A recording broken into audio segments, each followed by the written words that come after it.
to my channel. Today we are going to be visiting the new drama bookshop. I'm very excited. I never got to visit the original drama bookshop because it was already shut down by the time I had visited New York for the first time. It's been closed for a couple years, so this was not because of the pandemic. I can't remember the exact reason. I'll look it up and like post links about its actual closing, but it's been closed for a couple years now. And Lin-Manuel Miranda had pledged to revive it, but then because of the pandemic, the revival of it the timeline just kind of got fudged.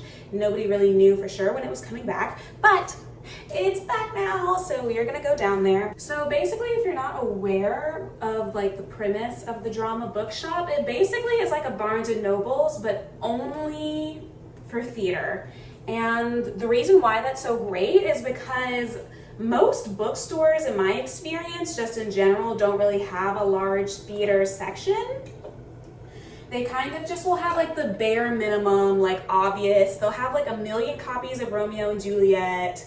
Like they'll have a little anthologies, like plays for women with all of the same scenes that everybody else is doing. And it'll be like one tiny little section of one singular shelf all the way in like the back of the entire bookstore. So it's really hard to like shop for plays in person.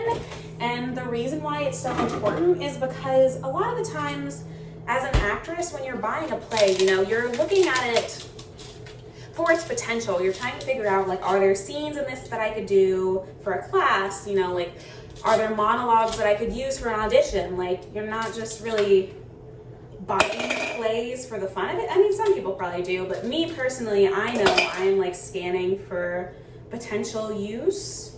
And it's really hard to do that online because you can't flip through the pages and like see the structure of the play or like the style of the play. You just have to go off of the little synopsis, and then sometimes you do and the play ends up being really fucking boring.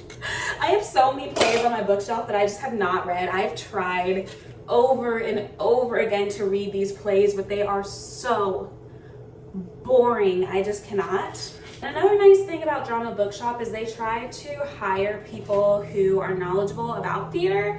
So if you don't really know where to begin, what you're looking for, you know, you can ask the shop attendants and they will be able to point you in the right direction, which again, at the normal bookstores, usually people are not gonna be knowledgeable. This has literally been open for like 2 weeks. I mean, it doesn't smell weird, so I guess it's fine. But anyway, your general bookstore employee is not really going to be knowledgeable on theater unless they just so happen to like theater for themselves. So we're going to see.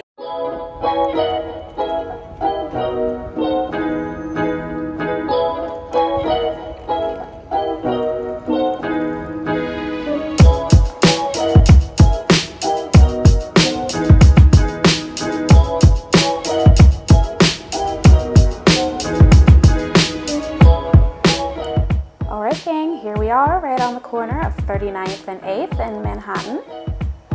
As you can see, they've got this really cool spiral of real books on the ceiling. And then they've got this little like seated area off to the side where you can take advantage of the Wi-Fi. And then here's all the swag, your t-shirts, buttons, water bottles, you got it. And they've also got a little coffee shop in the back so you can have a drink while you read, some stationery. And then they've also got a pretty okay selection of librettos, which is great for musical theater auditions, so you can really study that script. And then if you don't know where to begin, here is a wall of staff picks. Now this particular play is Lin-Manuel Miranda's favorite, A Strange Loop, the musical. I'm sure it'll blow up. Alright you guys, I am back from the drama bookshop and I figured I would do a little haul to show you what I got. So this is what the bag looks like. You need a little drama in your life. and it's located right in the middle of the Garment District, right in the heart of Midtown. Super easy to access off of all the trains, so love that. So I spent about $60, and I feel like overall the prices were pretty standard for a bookstore. The smaller books were around like $10 each. The hardcovers and like the anthologies and stuff were in the 20 to 30 range, and then of course the huge like collector's books and coffee books and all that stuff is going to be like $40. So the first thing I got was this little laptop sticker. This was only $2. Just says the Drama Bookshop, New York City. I love to collect laptop stickers. As you can see, I've got Gilmore Girls, got Fat and Weird Cookie, Glossier. This is a new computer, so I am basically starting my sticker collection all over again. My previous laptop was completely covered, so adding this to the collection. Okay, the next book that I got was Ruined by Lynn Nottage. This was $10. This one was actually recommended to me by one of the employees. Like I mentioned earlier, they hire actual like actors and theater professionals, and so like if you ever have a question or you're looking for recommendations, you can definitely ask a staff member. I was kind of talking about Lynn Nottage because I feel like her name is just really one of the more popular, like successful playwrights right now, and I feel like especially for actors of color, she's a good name to know. Well, honestly, Black actors, she's a good name to know. So she recommended this to me. Let's see. From Lynn Nottage, the Pulitzer Prize-winning author of such plays as Fabulation and Intimate Apparel, which they also had, and I almost bought, but I didn't really see like a character type in those plays that I could do right now, and so that's why I didn't buy them. But it says, this haunting, probing work about the resilience of the human spirit during times of war. Set in a small mining town in Congo, this powerful play follows Mama Nadi, a shrewd businesswoman in a land torn apart by civil war. But is she protecting or profiting by the women she shelters, How far will she go to survive? Can a price be placed on human life? I don't know, Lynn. We're gonna see. Yeah, this kind of reminds me, it sounds like Eclipsed by Denai Guerrera, which I have read. It was like a super sobering, poignant play, so I think it'll be interesting. Another play that I got is Be a Good Little Widow, A Funeral by Becca Brunstetter. This was another recommendation. I had asked one of the employees, you know, like what would she recommend for my type? I typically get cast as like the romantic ingenue, like the sweet characters, nurturing, like that sort of role is usually what I get. And I'm looking for like straight plays because I need some new monologues.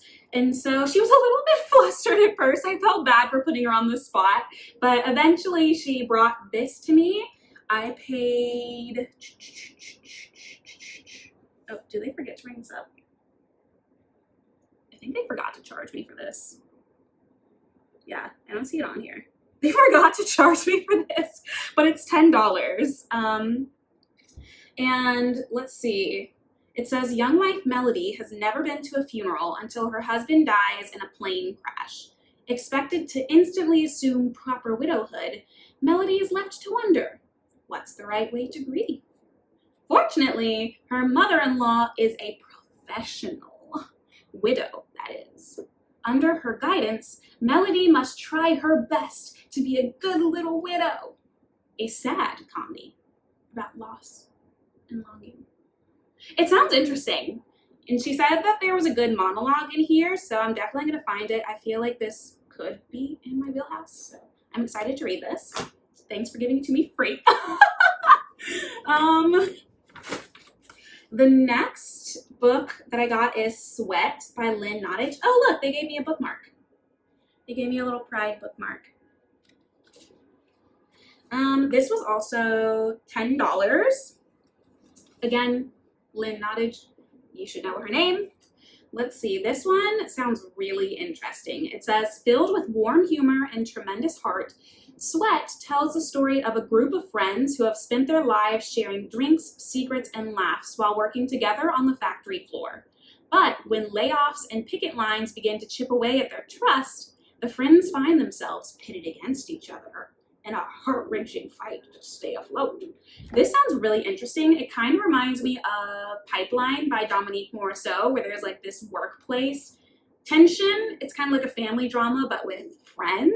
And so, you know, it's a Pulitzer Prize winner. So, I mean, I'm sure this is going to be a great play. The employees were telling me that they love this. They like saw it on stage and it was really good. So excited to read. Another book that I got was Sanford Meisner on acting. This book was $17, so it was a little more expensive. But if you are not familiar with Sanford Meisner, he is the inventor of the Meisner technique. Meisner, it's kind of hard to describe what Meisner is. It's a very complex acting method, and I feel like it really gets misconstrued a lot, and you have to be careful who you learn it from because it's really, really easy to stray from the path of what it's supposed to be. But if you have a good instructor, Meisner technique, like I want to take a class at the Esper Studio here in New York. They are like the headquarters of Meisner acting, because I also read, where is, oh, here it goes. It's like all the way in the back of my bookshelf. It's The Actor's Art and Craft. This is also about Meisner, and this book was just amazing. I really connected with it. So I'm excited to read this and learn more, and hopefully I can get around to taking some Meisner classes and seeing if I like it. But it's just the point of Meisner is to find truthful acting. Okay, and then the last thing that I got is The Wolves by Sarah DeLapp. This one was also $17.99. I think probably just because it's a newer, more popular play, that's probably why it was a little more expensive. But The Wolves is like super hot right now. Like I feel like before the pandemic, everybody was producing this show. I really just bought this for funsies. It's about a group of soccer players who are also like teenagers.